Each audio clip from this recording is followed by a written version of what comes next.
আল্লাহ তাআলা বলছে, ও আতু তুমি আদায় করে দাও নিসা মহিলাদেরকে, উজুরাহুন না তাদের মোহর, ফারিজা কারণ এটা আমি তোমাদের জন্য খরচ করে দিলাম। অন্যত্র বলা হয়েছে ওয়া আতুন নিসা সাদুকাতে হিন্না নেহলা, তুমি মহিলাদেরকে টাকা দেওয়ার ব্যাপারে কার্পণ্য করিও না। মন তোমার অতৃপ্ত এবং অসন্তুষ্ট এরকম মন নিয়ে মহিলাদেরকে তুমি মোহরানা দিও না, বরং ওয়া আতুন নিসা সাদুকাতে হিন্না নেহলা, তুমি হৃষ্ট চিত্তে সন্তুষ্ট মনে তোমার স্ত্রীর মোহরানা তুমি পরিশোধ করো। তাহলে কোরআন শরীফের আয়াত থেকে আমরা যেটা বুঝলাম, মোহরানা আদায় করা ফরজ।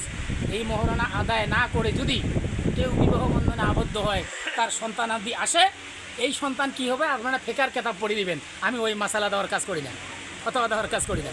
এই জন্য আল্লাহ তাআলা আমাদেরকে যেন এই মোহরানা ক্রমান্বয়ে, আমাদের সমাজ এখন ওইভাবে গড়ে ওঠে নেই, তো আলহামদুলিল্লাহ এখন অনেক ছেলের আমি বিয়ে পড়াচ্ছি যারা মোহরানা একদম পরিশোধ করে তারপর বিয়ে করতেছে। আলহামদুলিল্লাহ। হ্যাঁ, আমাদের সমাজ ক্রমান্বয়ে পরিবর্তন হচ্ছে।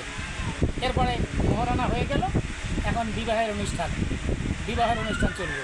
আমাদের দেশে খুব বাজে